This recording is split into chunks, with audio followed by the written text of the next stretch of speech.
Hi friends, జై గురుదత్త. ఇది మాఘ పౌర్ణమి రోజు వ్లాగ్ అన్నమాట.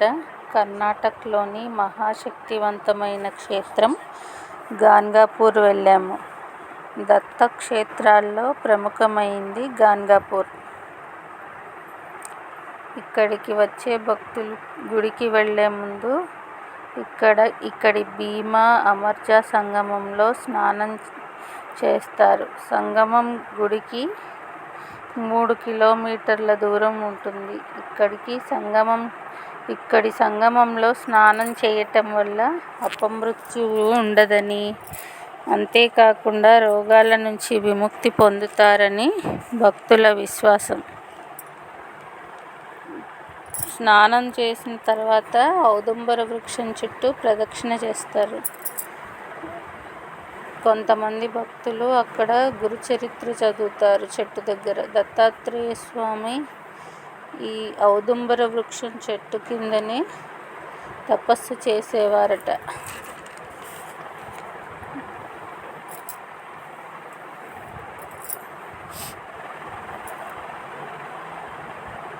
దత్తాత్రేయుడి రెండవ అవతారమైన శ్రీ నృసింహ సరస్వతి స్వామి 1378లో భీమా అమర్జా నది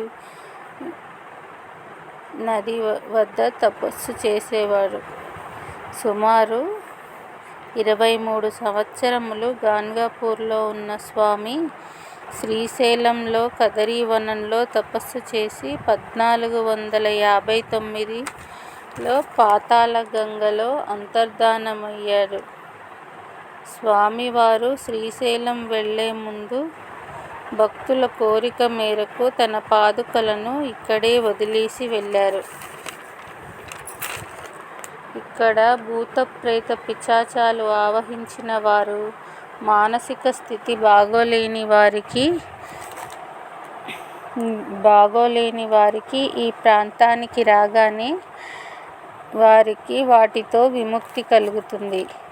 ఈ ప్రాంతంలో శ్రీ నృసింహ సరస్వతి స్వామివారు అదృశ్య రూపంలో సంచరిస్తూ ఉంటారు. మధ్యాహ్న సమయంలో ఏదో ఒక రూపంలో భిక్షాటన చేస్తూ ఇక్కడ తిరుగుతూ ఉంటారు. అందుకే భక్తులు ఇక్కడ మధ్యాహ్న టైంలో భవతి భిక్షాందేహి అంటూ భిక్ష తీసుకుని ప్రసాదంగా భుజిస్తారు. ఇంత మహిమగల క్షేత్రాన్ని మీరు కూడా దర్శించుకోండి. అక్కడి నుంచి టాంగాలో బయలుదేరి కలేశ్వర స్వామి టెంపుల్కి వెళ్ళాము. గాన్గాపూర్ వెళ్ళిన వారు కలేశ్వర స్వామిని కూడా దర్శించుకుంటేనే గాన్గాపూర్ యాత్ర సంపూర్ణమవుతుందని నమ్మకం.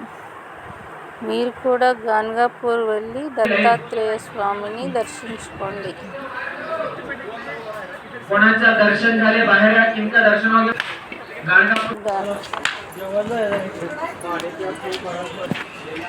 కలేశ్వర స్వామి మందిరంలో శివుడు, శనీశ్వరుడు, పంచముఖ వినాయకుడు,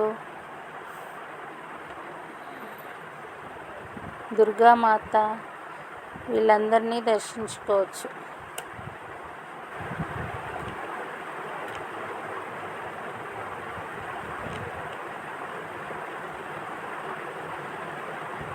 అందువల్ల మాఘ పౌర్ణమి రోజు ఈ విశిష్టత వల్ల మాఘ పౌర్ణమి రోజు దత్తాత్రేయ స్వామి తన పాదుకలను భక్తులకి వదిలేసి వెళ్ళినందువల్ల 4 రోజులు జాతర జరుగుతుంది.